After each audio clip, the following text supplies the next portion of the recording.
ونستعينه ونستغفره ونعوذ بالله من شرور أنفسنا ومن سيئات أعمالنا من يهده الله فلا مضل له ومن يضلله فلا هادي له وأشهد أن لا إله إلا الله وحده لا شريك له وأشهد أن محمدا عبده ورسوله يا أيها الذين آمنوا اتقوا الله حق تقاته ولا تموتن إلا وأنتم مسلمون يا أيها الناس اتقوا ربكم الذي خلقكم من نفس واحدة وخلق منها زوجها وبث منهما رجالا كثيرا ونساء واتقوا الله الذي تساءلون به والأرحام إن الله كان عليكم رقيبا يا أيها الذين آمنوا اتقوا الله وقولوا قولا سديدا يصلح لكم أعمالكم ويغفر لكم ذنوبكم ومن يطع الله ورسوله فقد فاز فوزا عظيما أما بعد فإن خير الحديث كتاب الله وخير الهدي هدي محمد صلى الله عليه وسلم وشر الأمور محدثاتها وكل محدثة بدعة وكل بدعة ضلالة وكل ضلالة في النار. محترم بھائیو، ہماری بات چل رہی تھی اصول حدیث میں مرفوع حدیث کے بارے میں، اور مرفوع حدیث کے بارے میں بات یہ آئی تھی کہ اللہ کے رسول صلی اللہ علیہ وسلم کی طرف جس قول، جس بات چیت یا جس فعل یعنی جو عمل آپ کی طرف نسبت کر دیا جائے، یا تقریر یعنی آپ کے سامنے کوئی عمل کیا گیا ہو، کسی صحابی نے کیا ہو، یا کوئی بات کہی ہو اور آپ نے اس کے بارے میں کچھ نہ کہا ہو، اگر اس کی نسبت اللہ کے رسول صلی اللہ علیہ وسلم کی طرف کی جاتی ہے تو اسی کو حدیث مرفوع کہا جاتا ہے. اور یہی قول، عمل، تقریر، اسی کے لحاظ سے حدیث مرفوع کی 6 قسمیں بنتی ہیں. حدیث مرفوع کی 6 قسمیں بن جاتی ہیں. پہلی قسم ہوتی ہے مرفوع قولی حقیقی یا صریحی، یعنی اس میں صراحت کے ساتھ یہ بات آتی ہے کہ اللہ کے رسول صلی اللہ علیہ وسلم نے یہ فرمایا، یا کوئی صحابی یہ کہے کہ میں نے اللہ کے رسول صلی اللہ علیہ وسلم کو یہ کہتے ہوئے سنا، اس کو کہتے ہیں مرفوع قولی صریحی. دوسری قسم ہوتی ہے مرفوع فعلی صریحی، یعنی صراحت کے ساتھ صحابی یہ کہیں کہ میں نے اللہ کے رسول صلی اللہ علیہ وسلم کو یہ کرتے ہوئے دیکھا، آپ نے یہ کیا، یہ کرتے ہوئے میں نے دیکھا، تو اس کو کہا جاتا ہے مرفوع فعلی صریحی. عمل کے لحاظ سے اس میں صراحت ہوتی ہے. اور تیسری قسم ہم نے پڑھی مرفوع تقریری صریحی، یعنی صحابی یہ بات کہے کہ اللہ کے رسول صلی اللہ علیہ وسلم کے سامنے یہ بات کہی گئی، یا آپ کے سامنے یہ کام کیا گیا اور آپ نے خاموشی اختیار کی، آپ نے کچھ نہیں کہا، یا ہم آپ کے زمانے میں آپ کے سامنے ایسا کرتے تھے اور آپ کچھ نہیں کہتے تھے. اگر اس طرح کی بات ہوتی ہے تو اس کو کہتے ہیں مرفوع تقریری صریحی. اسی کے جوڑ میں 3 قسمیں اور بن جاتی ہیں، تینوں کی الگ الگ. مرفوع قولی حکمی، یعنی حکم کے لحاظ سے اس کو مرفوع حدیث ہونے کا حکم حاصل ہے، لیکن صراحت کے ساتھ وہ اللہ کے رسول صلی اللہ علیہ وسلم کا قول نہیں ہوتا. اصل میں وہ قول صحابی کا ہوتا ہے، لیکن صحابی یہ بات اپنی طرف سے نہیں کہہ سکتے، اور اہل کتاب کی کتابوں سے حاصل کر کے بھی وہ کہنا ممکن نہیں ہے، کیونکہ وہ اس صحابی نے کبھی کوئی کتاب پڑھی نہیں ہے پہلے کی تورات، انجیل وغیرہ، اور کسی ایسے صحابی کے ساتھ رہنا بھی ان کا اتفاق نہیں رہا جو اہل کتاب کی کتابیں پڑھ کر کے یا پہلے اہل کتاب میں سے تھے، اس لیے ان کو اس کا علم ہو، ایسا کچھ بھی نہیں ہے ان کے بارے میں. تو اگر وہ کوئی بات ایسی کہتے ہیں جس کا تعلق قیامت کی علامتوں سے ہو، قیامت کے دن واقع ہونے والے واقعات سے ہو، آدم علیہ السلام سے لے کر کے انسانی تاریخ، دنیا کی تاریخ کے تعلق سے کوئی بات پیش کر رہے ہوں، تو ایسی باتیں آدمی اپنی طرف سے نہیں کہہ سکتا. اس کا مطلب یہ ہے کہ ضرور اللہ کے رسول صلی اللہ علیہ وسلم نے یہ بات ان سے کہی ہے، تو اس کو کہا جاتا ہے مرفوع قولی حکمی. مرفوع فعلی حکمی یہ ہے کہ صحابی کوئی عمل کرے، عمل صحابی کا ہے، لیکن وہ عمل ایسا ہے کہ اللہ کے رسول صلی اللہ علیہ وسلم سے سن کر کے یا آپ کو دیکھ کر کے ہی صحابی وہ عمل کر سکتا ہے تو اس کو بھی مرفوع کا درجہ حاصل ہو جاتا ہے، یعنی گویا کہ اللہ کے رسول صلی اللہ علیہ وسلم نے یہ کیا ہے یا آپ نے اس کے کرنے پر گویا کی تائید فرمائی ہے، یہ اس حکم میں یہ چیز آ جاتی ہے۔ تقریری حکمی کا مطلب میں نے آپ کو بتایا تھا کہ اللہ کے رسول صلی اللہ علیہ وسلم کے زمانے میں صحابی کی طرف سے یہ بات آئے کہ وہ کوئی کام کیے ہیں، یا صحابہ کے بارے میں آیا کہ وہ یہ کام اللہ کے رسول صلی اللہ علیہ وسلم کے زمانے میں کرتے تھے، تو اس کو بھی مرفوع تقریری حکمی کا درجہ حاصل ہے۔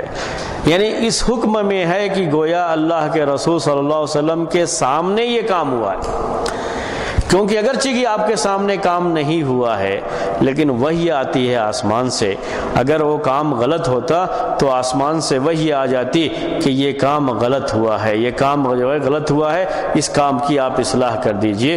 جب نہیں وحی آئی ہے اس کا مطلب یہ ہے کہ وہ کام صحیح ہے، شریعت میں جائز ہے۔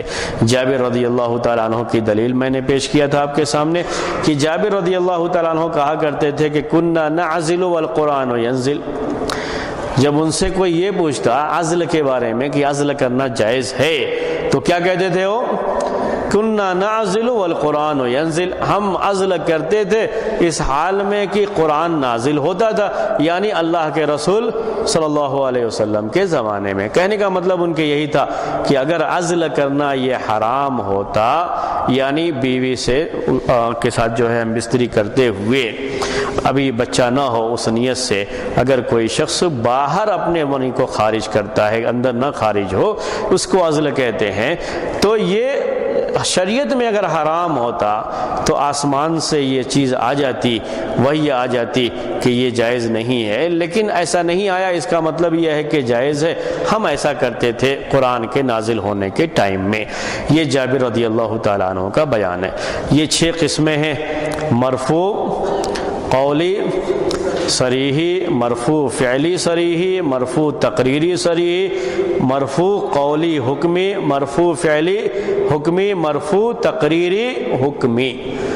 یہ بار بار میں نے پیش کیا 2 درس سے 3 درس سے تاکہ آپ کو یہ یاد ہو جائے، کیونکہ مرفوع کی یہ بحث بہت کثرت سے کتابوں میں یہ چیز آتی رہے۔ جب بھی آپ کوئی کتاب پڑھیں گے تو یہ چیز آتی رہے گی۔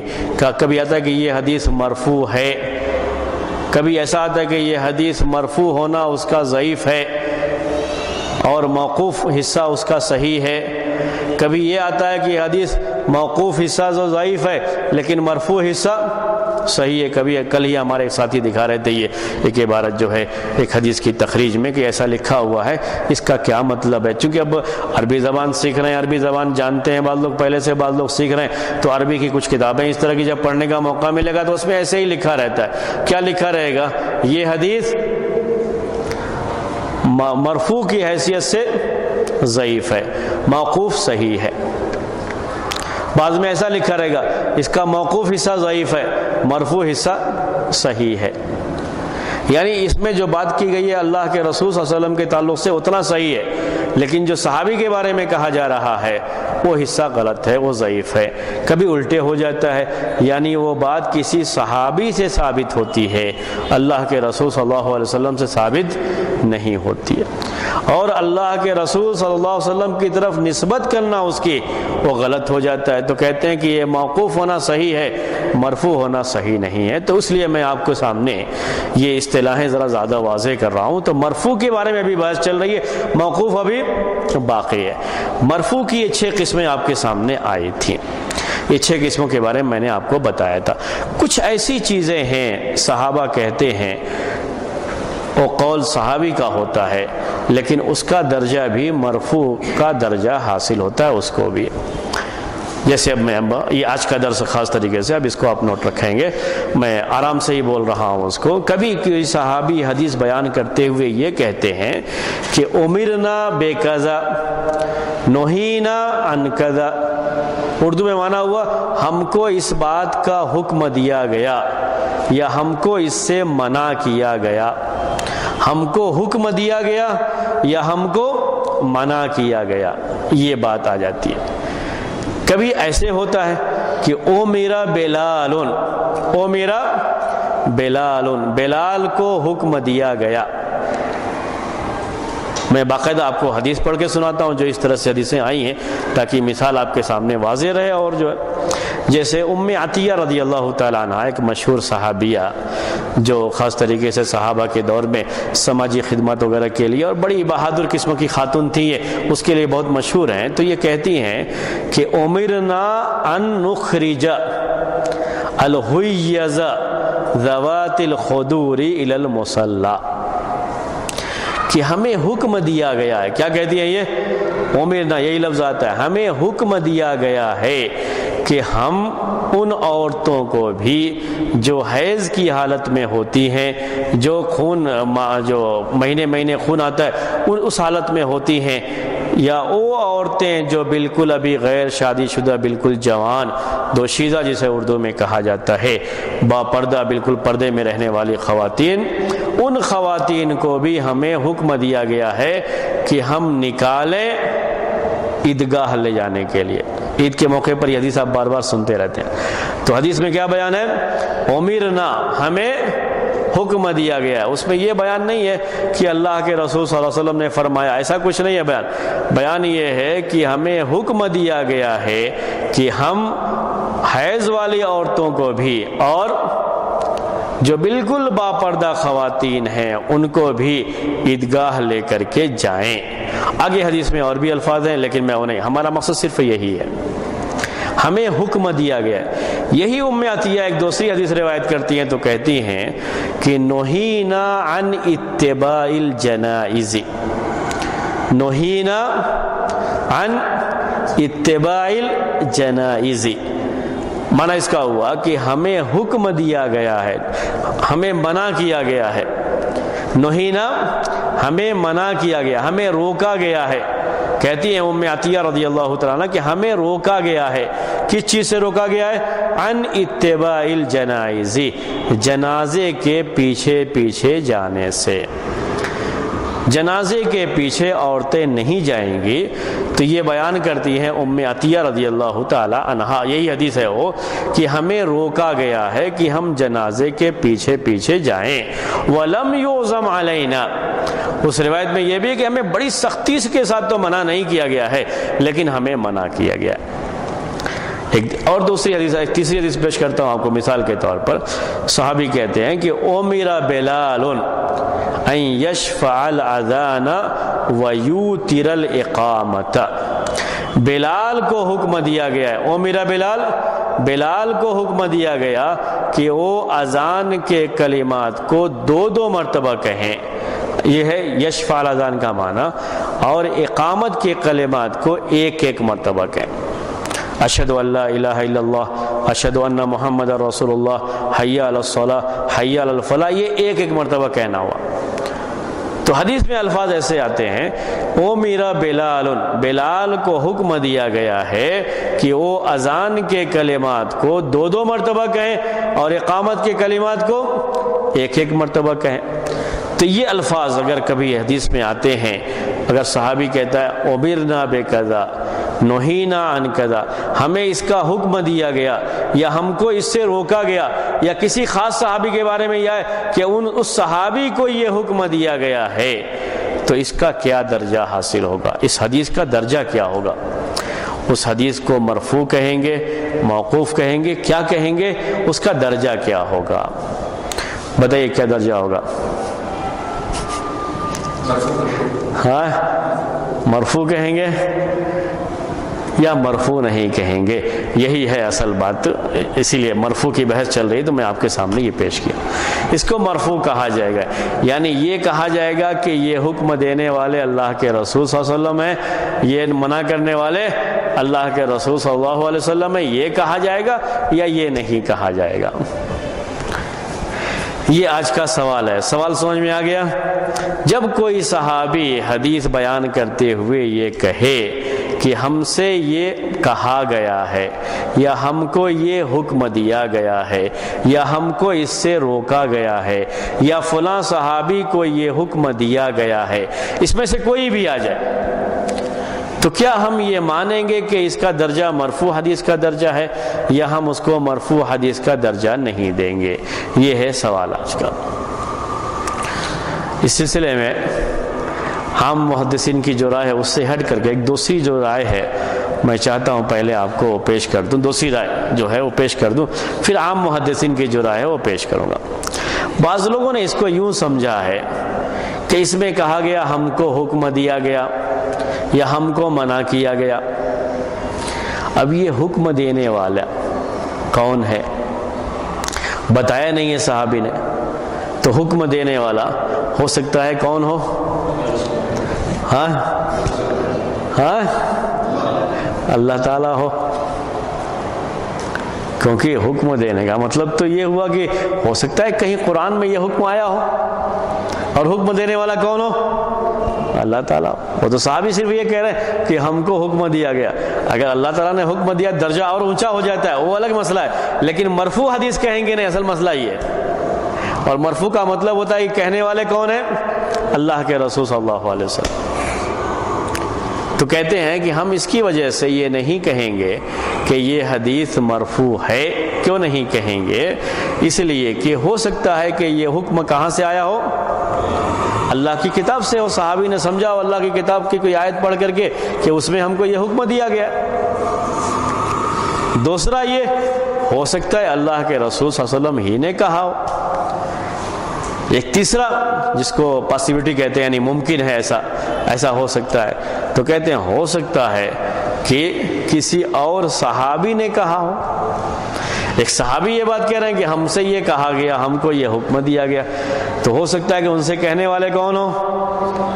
کوئی اور صحابی ہو، منع کرنے والے کوئی اور صحابی ہو، ایسا ہو سکتا ہے۔ ہو سکتا ہے انہوں نے کوئی اپنی طرف سے کچھ قیاس کیا ہو، اجتہاد کیا ہو، اس کے لحاظ سے یہ بات کہی ہو۔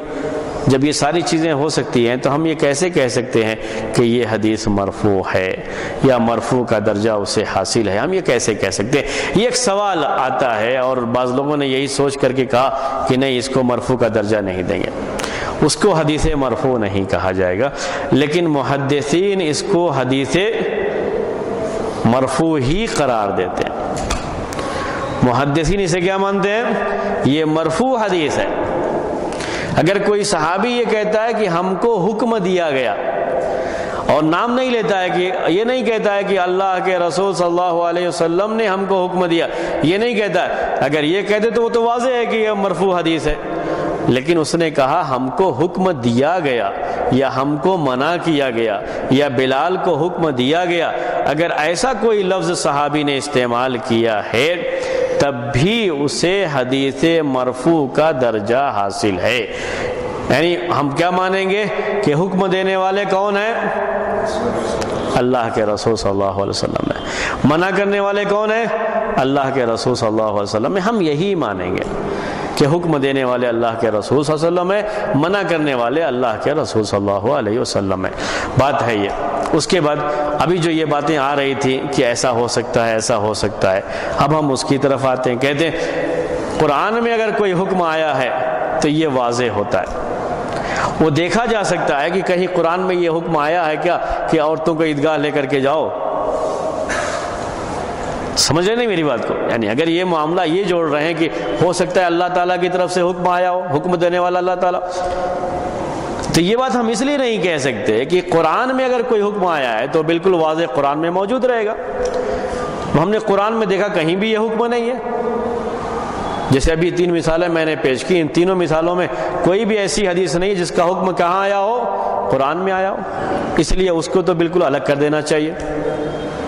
اب یہ مسئلہ کہ ہو سکتا ہے کوئی اور صحابی حکم دیا ہو سکتا ہے کوئی اور صحابی حکم دیا ہو۔ اللہ کے رسول صلی اللہ علیہ وسلم کے زمانے میں کیا کسی صحابی کو یہ حق تھا کہ وہ کوئی حکم دے کسی کو؟ تھا کیا؟ بولیے۔ دوسری بات یہ کہ اب ساتھیوں کا جو اپنا مزاج ہوتا ہے اس کے لحاظ سے آپ سوچئے، ساتھی لوگ ایک دوسرے سے گزارش تو کریں تو ٹھیک ہے چلے گا، حکم دینا شروع کریں تو آپ کون ہوتے ہیں حکم دینے والے؟ اور کون یہ کہنے جائے گا کہ ہم کو حکم دیا گیا؟ اس لیے ہم فالو کر رہے ہیں۔ اس سامنے والے کا حکم جب آدمی فالو کرتا ہے تو کب کرتا ہے؟ یہ جب اس کا مرتبہ اونچا ہوتا ہے۔ یہ اسی شخص کے بارے میں بات ہو سکتی ہے جس کی حیثیت ایسی ہو کہ اگر اس کی طرف سے آرڈر آتا ہے تو اس آرڈر کو فالو کیا جاتا ہے، تبھی یہ بات کہی جا سکتی ہے۔ اس لیے ایک صحابی کسی اور صحابی کا حکم وہ سن کر کے یہ کہے کہ ہم کو حکم دیا گیا تھا، ایسا نہیں ہو سکتا، ایسا کبھی نہیں کہے گا صاحب۔ تو یہ بھی اتنی زیادہ اس کی پاسبلٹی رہ نہیں جاتی، یعنی اتنا احتمال یا ممکن ہونا اس کا وہ رہ نہیں جاتا ہے۔ بقیہ قیاس کرنا، اجتہاد کرنا، صحابی اجتہاد کرنے کے بعد یہ کہے کہ ہم کو حکم دیا گیا، بلکہ اس کے مقابلے میں مثالیں ملتی ہیں۔ فقہ کے کوئی کلاسوں میں میں نے یہ بات بہت پہلے بیان کی ہے، مثالیں ملتی ہیں کہ اگر کوئی صحابی کوئی بات اپنے اجتہاد اپنی رائے سے کہتا تھا تو کیا کہتا تھا؟ یہ میرا اجتہاد ہے، دیکھو اگر صحیح ہو، اگر اللہ کے رسول صلی اللہ علیہ وسلم کی کوئی بات اس کے خلاف مل جائے تو میرا یہ اجتہاد چھوڑ دینا۔ وہ کبھی یہ کیسے کہے گا کہ ہم کو حکم دیا گیا، ہم کو منع کیا گیا؟ یہ انداز بیان کرنے کا کبھی نہیں آ سکتا ہے۔ اس لیے جب بھی کسی صحابی کی طرف سے ایسی کوئی حدیث روایت کی گئی ہو، اس میں صحابی کا یہ کہنا ہو کہ ہم کو حکم دیا گیا، یا ہم کو منع کیا گیا، یا بلال کو حکم دیا گیا، یا ابن ام مکتوم کو حکم دیا گیا، کسی کے بارے میں یہ بات آئے کہ ان کو یہ حکم دیا گیا ہے، تو ہم اسے حدیث مرفوع مانتے ہیں، اگرچہ کہ اس میں یہ صراحت نہیں آئی ہے کہ حکم دینے والے کون ہیں؟ اللہ کے رسول صلی اللہ علیہ وسلم ہے، لیکن پھر بھی ہم یہی مانیں گے کہ گویا کہ صحابی یہ کہہ رہے ہیں کہ ہم کو اللہ کے رسول صلی اللہ علیہ وسلم نے حکم دیا۔ ہم یہ مانیں گے کہ گویا کہ یہ کہہ رہے ہیں صحابی کہ ہم کو اللہ کے رسول صلی اللہ علیہ وسلم نے منع کیا، روکا، ہم اسی کو مانیں گے، ہم یہی بات تسلیم کریں گے، اس لیے اس کو حدیث مرفوع کا درجہ حاصل ہے۔ بات سمجھ میں آ گئی ہے؟ بہت آسان سا مسئلہ ہے۔ جی ہاں، وہ بات کی بات ہے، وہ کس کی بات ہے؟ بات کی بات ہے، یعنی اللہ کے رسول صلی اللہ علیہ وسلم کے دور کے بعد کی بات ہے۔ آپ کے دور میں یہ چیز نہیں ہو سکتی۔ صحابہ عام طریقے سے اس طرح کا لفظ مختلف جو ہے صحابہ کے تعلق سے یہ استعمال نہیں کرتے۔ اس کے بعد ایک دوسرا لفظ استعمال کرتے ہیں کبھی کبھی حدیث کو روایت کرنے میں، یہ بھی موجود ہے۔ کبھی کہتے ہیں من السنت کذا، کیا کہتے ہیں؟ من السنت کذا، من السنت کذا،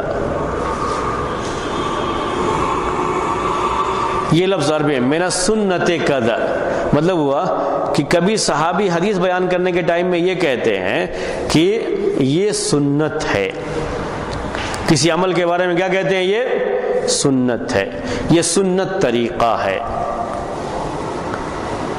سنت میں یہ بات داخل ہے۔ کبھی اس طرح کی بات روایت کرتے ہوئے کہتے ہیں، عربی میں وہ لفظ ہوتا ہے من السنت کذا۔ میں مثال پہلے آپ کے سامنے پیش کر دوں حدیث سے، تو وہ بات مسئلہ سمجھنے میں آسانی ہوگی۔ جیسے ابو قلابہ ایک مشہور تابعی ہیں، یہ انس رضی اللہ تعالیٰ عنہ سے روایت کرتے ہیں۔ انس رضی اللہ تعالیٰ عنہ کہتے ہیں من السنت ان یقیم عند البکر سبعا و عند السیب ثلاثا، یہ حدیث کے الفاظ ہیں۔ معنی اس کا اردو میں ہوا کہ سنت یہ ہے، بیان کرتے ہیں کون؟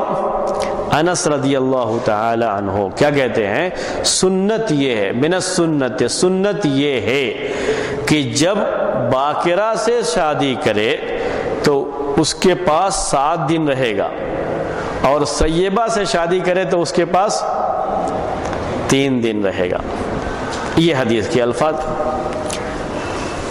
حدیث میں یہ نہیں ہے کہ انس رضی اللہ تعالیٰ عنہ یہ کہتے ہوں اللہ کے رسول صلی اللہ علیہ وسلم نے فرمایا کہ جب تم میں سے کوئی آدمی باکرہ سے شادی کرے تو 7 دن رہے، اور سیبہ سے شادی کرے تو 3 دن رہے اس کے پاس، یہ نہیں کہا ہے۔ بلکہ کیا کہتے ہیں انس رضی اللہ تعالیٰ عنہ؟ من السنتی، کہ سنت یہ ہے اذا تزوج البکر، اقام عندها 7، جب باکرہ سے شادی کرے تو اس کے پاس 7 دن رہے، اور جب سیبہ سے شادی کرے تو اس کے پاس 3 دن رہے۔ سیبہ کا مطلب ایسی کسی خاتون سے شادی کیا ہے جس کی شادی پہلے ہو چکی تھی، وہ سیبہ ہے، تو اگر اس سے شادی کریں گے تو 3 دن ساتھ میں رہیں گے اس کے۔ اور اگر کسی ایسی خاتون سے شادی کیا ہے جس کی شادی ابھی نہیں ہوئی تھی، وہ باکرہ ہے، تو اس کے پاس 7 دن رہیں گے۔ یہ 7 دن 3 دن رہنے کا مطلب کیا ہے؟ پہلے یہ واضح کر دوں، ورنہ کہیں ایسا نہ کہ آپ کچھ اور سوچیں، اس لیے میں نے 7 دن اور 3 دن رہنے کا مطلب جی ہاں، تو اصل یہ 7 دن 3 دن رہنے کا مطلب کیا ہے کہ اس کے پاس پہلے سے بیوی موجود ہے، پہلے سے بیوی موجود ہے، یہ دوسری یا تیسری شادی کیا ہے، تو اب اگر سیبہ سے کیا ہے تو 3 دن اس کے پاس رہے گا، باری تقسیم نہیں ہوگی ابھی، اور 3 دن کے بعد باری تقسیم ہو جائے گی۔ اگر باکرہ سے کیا ہے تو اس کے پاس 7 دن تک رہے گا، 7 دن کے بعد باری تقسیم کی جائے گی۔ یہ ہے مطلب، یعنی ایسا نہ سوچیں کہ اب وہ سیبہ سے کریں گے تو 3 دن ہی ساتھ میں رہنا ہے، اس کے بعد جو ہے ختم، یا باکرہ سے کیا ہے تو صرف 7 دن ہی ساتھ میں رہنا ہے، ویسا نہیں ہے۔ تو پہلے سے بیوی موجود ہے، دوسری شادی کیا ہے یا تیسری شادی کیا ہے، تو اگر باکرہ سے کیا ہے دوسری یا تیسری شادی تو اس کے پاس 7 دن رہ کر کے پھر باری تقسیم کر لیں گے، ان کے ساتھ جو ہے 1 دن یا 2 دن جو بھی باری تقسیم کرنے کا انداز ہوگا اس کے لحاظ سے دونوں کے پاس آئیں گے جائیں گے۔ اگر سیبہ سے کیا تو صرف یہ 3 دن کا حق ہے کہ 3 دن اس کے ساتھ رہ کر کے پھر باری تقسیم کر لیں گے۔ یہ اللہ کے رسول صلی اللہ علیہ وسلم کی حدیث ہے۔ بعض لوگ اس کا کچھ پتہ نہیں کیا مطلب سمجھ گئے ہیں، میں آپ کو اپنے یہاں کی بات بولتا ہوں، ہمارے یہاں خود یہ معاملہ ہے، اللہ کا کرم ہے کہ ختم ہو گیا، قریب ہی ہے، اب باقی نہیں رہا۔ شادی ہونے کے بعد 3 دن سے زیادہ لڑکی کو گھر میں چھوڑتے ہی نہیں تھے شوہر کے ساتھ، 3 دن بہت، اس کے بعد ہوتے ہوتے 5 دن ہوا، اس کے بعد 7 دن کا ہوا، اس کے بعد گھر لے کر کے چلے جائیں گے اپنے، اور پھر سال بھر کے بعد بھیجیں گے اس کو۔ لڑکی والے شادی کے بعد 3 دن شوہر کے گھر میں چھوڑیں گے شوہر کے ساتھ، پھر اپنے گھر لے کے چلے جائیں گے، اور 1 سال تک دونوں کا کوئی تعلق قائم نہیں ہونا چاہیے، ویسا جو ہے اس کو بڑی سختی کے ساتھ پابندی اس کی کروایا بھی کرتے تھے۔ پھر 1 سال کے بعد دوبارہ بھیجیں گے، جس کو بدائی کرنا بولتے ہیں، کہ وہ دوبارہ بدائی کریں گے، دوبارہ شوہر کے گھر جائے گی، اور شوہر کا اپنے سسرال میں جانا بالکل ممنوع حرام ہوتا ہے، یعنی وہ جا نہیں سکتا وہاں پہ۔ تو اب پتہ نہیں یہ اسی طرح کی کسی حدیث سے کچھ سمجھ گئے، غلط سمجھ گئے، یا کیا ہوا نہیں معلوم، تو کبھی اس طرح کا ہو سکتا ہے آدمی سمجھ جائے غلط طریقے سے۔ تو حدیث کیا ہے؟ حدیث یہ ہے کہ سنت یہ ہے، کون کہتے ہیں یہ؟ انس رضی اللہ تعالیٰ عنہ کہتے ہیں کہ سنت یہ ہے کہ جب سیبہ سے شادی کرے تو اس کے پاس 3 دن رہے، باکرہ سے شادی کرے تو اس کے پاس 7 دن رہے، یعنی پہلے 7 دن اس کے ساتھ رہے گا، باری تقسیم نہیں کرے گا، اس کے بعد باری تقسیم کر کے جو دوسری بیوی ہے دونوں کے پاس باری کے لحاظ سے آئے گا جائے گا۔ یہ اللہ کے رسول صلی اللہ علیہ وسلم کی حدیث ہے۔ اس میں انس رضی اللہ تعالیٰ عنہ نے یہ نہیں کہا ہے کہ اللہ کے رسول صلی اللہ علیہ وسلم نے فرمایا، یہ نہیں کہا، بلکہ یہ کہا ہے کہ سنت یہ ہے۔ اس کو حدیث مرفوع مانیں گے یا نہیں؟ ہاں، یہ ایک دوسرا ابھی مسئلہ، اس کو حدیث مرفوع مانیں گے یا نہیں مانیں گے، اس کے بارے میں بھی اختلاف ہے حدیث مرفوع ماننے کے تعلق سے۔ جو لوگ اختلاف کیے ہیں ان کے پاس ان کی سوچ کیا رہی ہے، پہلے میں وہ سوچ آپ کو بیان کرتا ہوں۔ وہ کہتے ہیں کہ اس میں سنت کا لفظ ہے، سنت یہ اللہ کے رسول صلی اللہ علیہ وسلم کی سنت بھی ہو سکتی ہے، خلفائے راشدین کی سنت بھی ہو سکتی ہے، ابوبکر کی سنت بھی ہو سکتی ہے، اور ابوبکر عمر کی سنت بھی ہو سکتی ہے، اور پورے خلفائے راشدین کی۔ تو 4 چیزیں اس میں بیان کرتے ہیں۔ اللہ کے رسول صلی اللہ علیہ وسلم کی سنت صرف ہو، وہ مراد لیا ہو، یا ابوبکر کی سنت ہو، ابوبکر عمر دونوں کی سنت مراد لیا ہو، یا پورے خلفائے راشدین کی سنت مراد لیا ہو۔ ہم نہیں جانتے، ہو سکتا ہے صحابی نے یہ مراد لیا ہو، کہ یہ ابوبکر کی سنت تھی یا ابوبکر عمر کی سنت تھی، یہ خلفائے راشدین کی سنت تھی۔ اب صرف سنت کا لفظ کہنے سے یہ کیسے کہا جا سکتا ہے کہ یہ اللہ کے رسول صلی اللہ علیہ وسلم نے فرمایا ہے، یعنی آپ کی سنت ہے بول کر کے ہم یہ کیسے کہہ سکتے ہیں؟ یہ سوچ ہے۔ اس سوچ کے نتیجے میں بعض لوگوں نے کہا کہ ہم اس کو حدیث مرفوع کا درجہ نہیں دے سکتے، یہ بعض لوگوں کا خیال ہے۔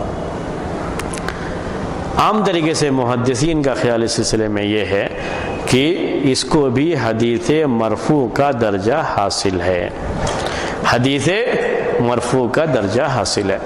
چنانچہ اسی حدیث کے بارے میں جب بھی میں نے مثال پیش کی ہے، اسی حدیث کے بارے میں میں نے کہا تھا آپ سے کہ ابو قلابہ ایک راوی ہیں، تابعی ہیں، یہ انس رضی اللہ تعالیٰ عنہ سے روایت کرتے ہیں اس حدیث کو۔ ابو قلابہ وہ کہتے ہیں کہ اگر میں یہ چاہوں تو یہ کہہ سکتا ہوں کہ انس نے کہا کہ اللہ کے رسول صلی اللہ علیہ وسلم نے فرمایا، کیونکہ جب صحابی یہ کہتے تھے من السنت کذا تو اس کا مطلب یہی ہوتا تھا کہ اللہ کے رسول صلی اللہ علیہ وسلم نے یہ فرمایا ہے۔ کس نے بیان کیا یہ؟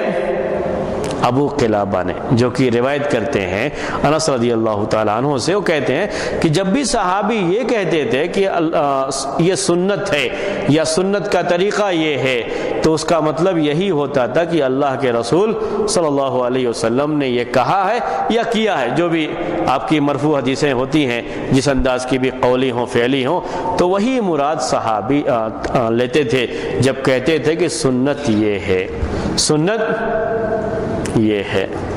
ٹھیک ہے، یہ کس نے کہا؟ یہ ابو قلابہ نے۔ مثال میں نے پیش کی آپ کو، مسئلہ پیش کر دیا، اور یہ بھی کہا کہ عام طریقے سے محدثین اسے کیا مانتے ہیں؟ مرفوع مانتے ہیں۔ ایسی بہت سی احادیث آپ کو گزرتی ہوں گی، کچھ حدیثیں آپ کو سناتا ہوں ایسی۔ ایک مرتبہ عبداللہ ابن عباس رضی اللہ تعالی عنہما نے جنازے کی نماز جہری پڑھائی، یعنی زور سے قرات کے ساتھ پڑھائی انہوں نے۔ جب نماز پڑھا چکے تو ایک صحابی نے، ایک دوسرے جو ہے صحابی نہیں بلکہ جو دوسرے ایک شخص نے پوچھا یہ کہ آپ نے زور سے پڑھائی، زور سے کیوں پڑھائی؟ تو کہتے ہیں کہ میں نے زور سے اس لیے پڑھایا لتعلموا، اس میں عربی کے الفاظ آخر میں آتے ہیں، لتعلموا انہا سنہ، تاکہ تم جان جاؤ کہ وہ سنت ہے۔ وہ کیا سنت ہے؟ یعنی سورہ فاتحہ کا پڑھنا، اس کے تعلق سے اس میں وہ بات کرتے ہیں کہ اس میں نماز میں سورہ فاتحہ کا پڑھنا یہ سنت ہے۔ تو سنت سے کیا مراد لیا انہوں نے؟ اللہ کے رسول صلی اللہ علیہ وسلم کا طریقہ۔ جب آپ کا طریقہ ہے، آپ کا عمل ہے، تو اس کو مرفوع کا درجہ حاصل۔ تو ایسی بہت سی مثالیں ملیں گی آپ کو کہ صحابہ کرام جب یہ کہنا ہوتا تھا کہ اللہ کے رسول صلی اللہ علیہ وسلم نے ایسا کیا ہے یا کہا ہے، تو کبھی لفظ استعمال کرتے تھے سنت ہے، یہ سنت ہے، یا یہ کہتے تھے کہ سنت میں سے یہ ہے، اور یہ نہیں کہتے تھے کہ اللہ کے رسول صلی اللہ علیہ وسلم نے یہ فرمایا۔ تو یہ رہا ہے۔ تو صحیح بات یہی ہے جو محدثین کا طریقہ اس سلسلے میں کہ اس حدیث کو حدیث مرفوع کا درجہ حاصل ہے۔ اب ایک دوسرا سوال جو اسی سے جڑا ہوا ہے، جب ہم یہ کہتے ہیں کہ یہ حدیث مرفوع ہے، تو کیا وجہ ہے کہ صحابی، کبھی لوگ اس انداز سے بھی پیش کرتے ہیں، کیا وجہ ہے کہ صحابی یہ کہنے کے بجائے کہ اللہ کے رسول صلی اللہ علیہ وسلم نے حکم دیا یا آپ نے منع کیا یا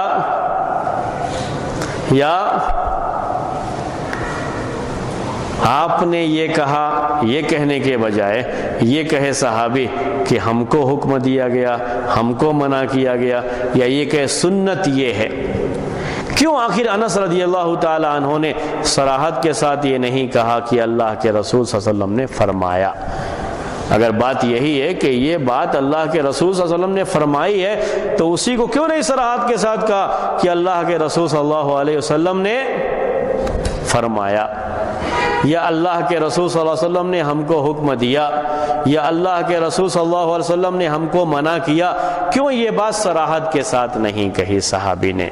یہ سوال کبھی داغ دیا جا سکتا ہے کہا جا سکتا ہے؟ نہیں کہا جا سکتا ہے.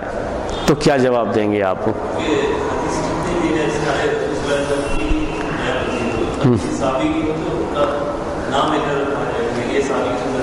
جی ہاں، نہیں مطلب یہ کہ وہ بجائے یہ کہنے کے کہ اللہ کے رسول صلی اللہ علیہ وسلم نے فرمایا، کیا کہتے ہیں؟ سنت. یہ کہنے کے بجائے کہ اللہ کے رسول صلی اللہ علیہ وسلم نے حکم دیا، کیا کہتے ہیں؟ ہم کو حکم دیا گیا. یہ کہنے کے بجائے کہ اللہ کے رسول صلی اللہ علیہ وسلم نے منع کیا، کیا کہتے ہیں؟ ہم کو منع کیا گیا. تو ایسا کیوں کہتے ہیں؟ ان کو صاف صاف کہنا چاہیے. یہ کہنا چاہیے کہ ہم کو حکم دیا گیا، یہ کہنا چاہیے کہ ہم کو منع کیا گیا، یہ کہنا چاہیے کہ سنت یہ ہے. ہاں، اللہ کے رسول صلی اللہ علیہ وسلم نے فرمایا، یہ کہنا چاہیے، یہ کہنے کے بجائے کہ سنت یہ ہے، تاکہ کوئی کسی طرح کا شبہ نہ رہ جائے، بالکل کلیئر بات رہے. ایسے کہنا چاہیے ان کو. کیوں ایسا کہا انہوں نے؟ یہ سوال کرتے ہیں کبھی کبھی. تو کبھی اس انداز کا بھی سوال آ جاتا ہے. تو اس کے لیے یہ بات ذہن میں رکھیے آپ پہلے سے بھی کہ صحابہ حدیث کو روایت کرنے میں بہت احتیاط کرتے تھے. حدیث کو روایت کرنے میں بہت احتیاط کرتے تھے. اللہ کے رسول صلی اللہ علیہ وسلم کی طرف نسبت کرنے میں بعض صحابہ بہت احتیاط، جلدی نسبت نہیں کرتے تھے. اسی لیے اس طرح کے جو صیغے ہیں، امرنا، نہینا، یہ سارے صحابہ سے نہیں آئے، بعض صحابہ سے ہی آئے، بعض صحابیات سے آئے ہیں اس طرح کی چیزیں. اور ہر حدیث اس طرح سے نہیں بیان کی جاتی ہے، ورنہ آپ جب حدیث کی کتابیں پڑھیں گے، آپ خود بھی بار بار سن چکے ہیں کہ ہمیشہ صحابی روایت کرتے ہوئے کیا کہتے ہیں؟ اللہ کے رسول صلی اللہ علیہ وسلم نے فرمایا، یا آپ کو میں نے ایسا کرتے ہوئے دیکھا، یا اللہ کے رسول صلی اللہ علیہ وسلم نے ہم کو یہ حکم دیا، یا اللہ کے رسول صلی اللہ علیہ وسلم نے ہم کو منع کیا. آپ یہی جو ہے الفاظ دیکھیں گے. لیکن بعض صحابہ روایت کرنے میں الفاظ کو اس طریقے سے ادا کرتے تھے، یعنی صاف صاف نسبت کر کے بیان نہیں کرتے تھے. اس میں خاص بات یہی ہے کہ بعض لوگ بہت ڈرتے تھے صحابہ میں سے روایت کرتے ہوئے. عبداللہ ابن زبیر رضی اللہ تعالی عنہما جو مشہور صحابی ہیں، وہ کہتے ہیں اس سلسلے میں کہ میں نے اپنے باپ سے کہا، یعنی کس سے؟ زبیر بن عوام جو مشہور صحابی، اپنے باپ یعنی زبیر رضی اللہ تعالی عنہما، ان سے کہا کہ جو ہے میں نے یہ بات کہی کہ کیا بات ہے کہ فلاں کے ابا تو اتنا حدیث روایت کرتے ہیں، فلاں کے ابا اتنا حدیث روایت کرتے ہیں، اور آپ بہت کم حدیثیں روایت کرتے ہیں، آپ کے پاس حدیثیں بہت کم ہیں. تو ان کو تھوڑا احساس ہوا کہ کہیں بچہ میرا یہ نہ سمجھ رہا ہو کہ جب اللہ کے رسول صلی اللہ علیہ وسلم کچھ بات کہتے تھے تو میں کہیں اور رہتا تھا، میں رہتا نہیں تھا مجلس میں، اس لیے میرے پاس روایتیں کم ہیں اور دوسروں کے پاس زیادہ ہیں. تو انہوں نے بچے کے سامنے کہا کہ نہیں، ایسی بات نہیں ہے، میں بھی رہتا تھا، میں نے بھی حدیثیں سن رکھی ہیں، میرے پاس بھی احادیث ہیں، لیکن میں اس وجہ سے زیادہ حدیثیں روایت نہیں کرتا کہ اللہ کے رسول صلی اللہ علیہ وسلم نے فرمایا ہے من کذب علی متعمدا فلیتبوا مقعدہ من النار، کہ جو بھی جھوٹ بات مجھ پر گڑھ دے، میری طرف نسبت کر دے، تو وہ اپنا ٹھکانہ جہنم بنا لے. تو کہا اسی لیے ڈر لگتا ہے حدیث بیان کرتے ہوئے کہ کہیں ایسا نہ ہو کہ اس میں کوئی غلط بات آ جائے، کوئی ایسی بات آ جائے جو آپ نے نہیں کہی ہے اور آپ کی طرف منسوب ہو جائے، اور ہم بھی اس حدیث کے جس میں یہ ہے کہ اپنا ٹھکانہ جہنم بنا لے، ہم بھی اس کے مصداق ٹھہریں، یعنی ہم پر بھی وہ حدیث صادق آ جائے، ہم کو بھی یہ عذاب ہو جائے. تو اس کی وجہ سے بعض صحابہ صراحت کے ساتھ یہ کہنے کے بجائے کہ اللہ کے رسول صلی اللہ علیہ وسلم نے حکم دیا ہے، آپ نے منع کیا ہے، آپ کا نام لے گئے بغیر کیا کہتے تھے؟ امرنا بکذا نہینا عن کذا. یہ بعض صحابہ کا بیان کرنے کا طریقہ تھا، یعنی صراحت کے ساتھ یہ کہیں کہ آپ نے حکم دیا، آپ نے منع کیا. یہ کہتے تھے ہم کو حکم دیا گیا، ہم کو منع کیا گیا.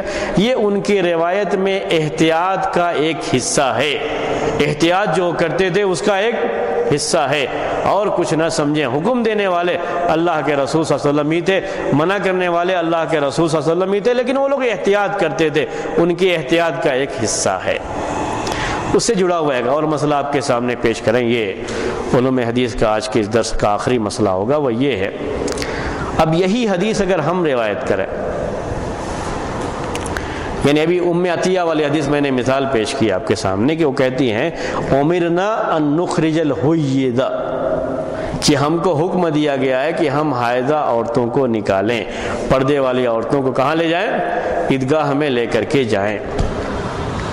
تو کیا ہم روایت کرتے ہیں جب ہم یہ کہتے ہیں کہ اس کا مطلب یہ ہے کہ ہم کو اللہ کے رسول صلی اللہ علیہ وسلم نے حکم دیا، اس کا مطلب یہی ہے، تو کیا ہم روایت کرتے ہوئے یہ کہہ سکتے ہیں کہ امرنا رسول اللہ صلی اللہ علیہ وسلم ان نخرج الحیض،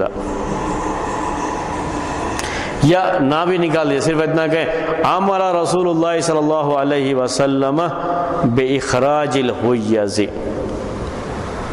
کیا ہم یہ کہہ سکتے ہیں؟ یعنی مطلب یہ اس کا اردو میں آپ کو کہہ دوں کہ ہم کو اللہ کے رسول صلی اللہ علیہ وسلم نے حکم دیا ہے کہ ہم حائضہ عورتوں کو عیدگاہ لے کر کے جائیں، یا ہم یہ کہیں کہ اللہ کے رسول صلی اللہ علیہ وسلم نے حائضہ عورتوں کو عیدگاہ لے جانے کا حکم دیا ہے، ہم کیا حدیث روایت کرتے ہوئے ایسا کہہ سکتے ہیں؟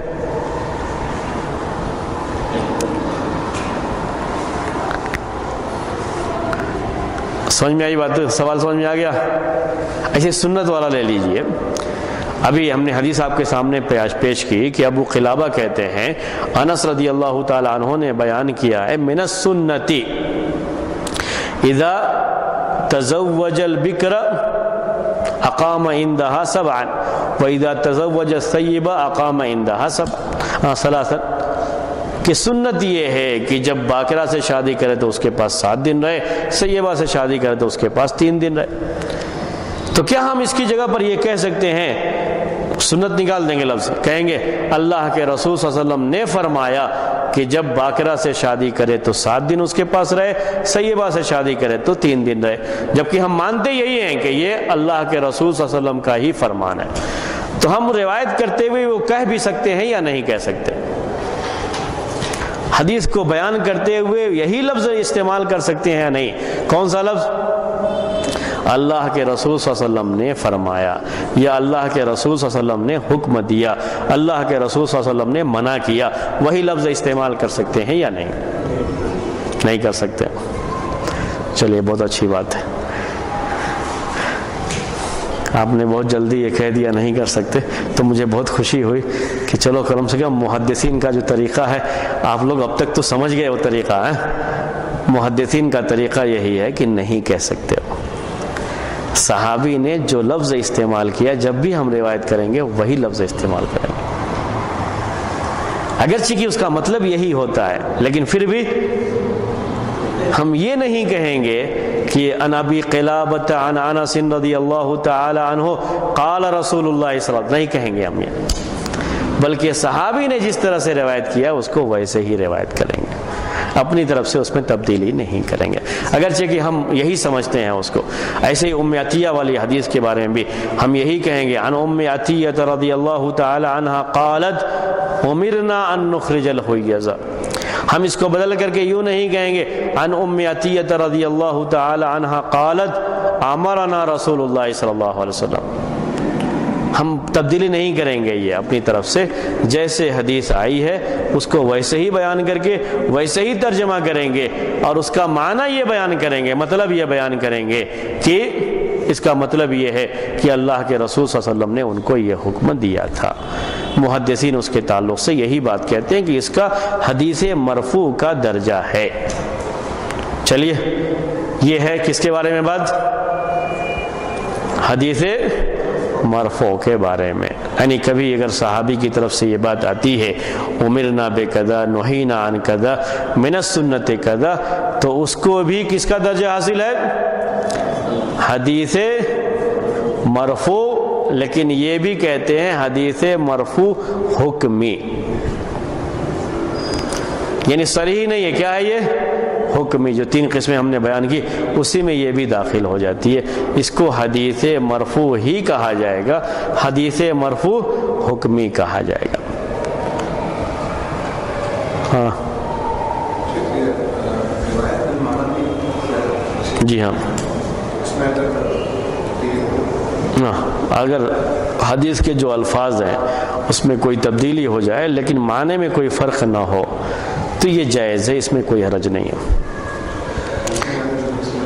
ہاں، لیکن حدیث کی روایت کرنے کے جو الفاظ ہیں اس میں تبدیلی نہیں کی جاتی ہے۔ حدیث کو ایک ہوتا ہے حدیث کی الفاظ، تو حدیث کے الفاظ میں اگر کچھ بدل جاتا ہے روایت کرتے ہوئے لیکن معنی ایک ہی ہے تو اس میں کوئی حرج نہیں ہے، یہ جائز ہے۔ لیکن حدیث کو بیان کرنے کا جو طریقہ ہے اس طریقے میں کوئی تبدیلی نہیں کریں گے۔ جیسے اب یوں مان لیجئے انما الاعمال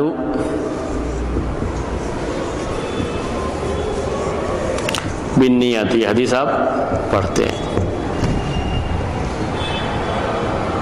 کبھی آپ نے روایت کرتے ہوئے کہہ دیا الاعمال بالنیات،